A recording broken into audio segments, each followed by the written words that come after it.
پښتون چې دی یو عبدال احمد خان شیرپور دی چې هغه پښتانو مهندي کوي لګیا دی چې هغه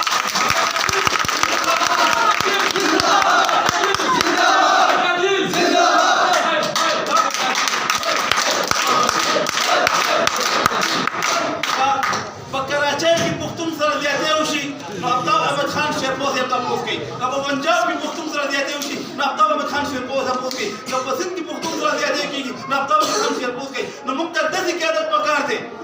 موږ ته داسې قیادت پکار دی چې هغه د پښتنو نمایندګي په اسمبلی کې وکړي او په هر وکړي او تاسو دې خبرې نه ښه خبرې دی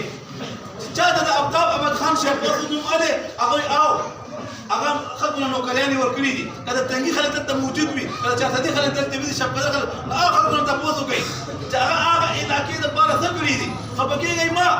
که تاسو د عبدال خان شیرپور علاقې ته لاړ شئ د هغه هغه سړکونه وګورئ د کړو د خپل د خلک علاقې حالات هم وګورئ د هغه علاقې حالات هم وګورئ دلته اوس هم د ګیس پریشر به ټیک نه وي او تاسو لاړ شئ شیرپور ته تنګي ته لاړ شئ هلته به ګیس ټیک ټاکي ولې چې هغه قیادت یو ایمانداره او د عوامي قیادت کوي لګیا دی او موږ هم غواړو دلته انشاءالله تعالی د دې قیادت موږ هم غواړو انشاءالله تعالی او راتلونکی وخت چې دی هغه ښکاره دی که تاسو دې نه مخکې وګورئ موږ خلک چې یو ډېر سادهګان دي او په ډېرې ما د خبرې صفات سره زه دې کومه چې موږ چا سره غټ ګاډی وګورو ګډو بګماران وګورو هغه ډېر زموږ سړی زما علاقې ته راغلی یار نو ګاډی خو زه تاله نه در کوم که نه ته زما په ګاډي څه کې ته زما په ټوپکو څه کې ته خو کاغذه ګاډي تا به ولګ ګاډي کې نږدې دې پرېږدي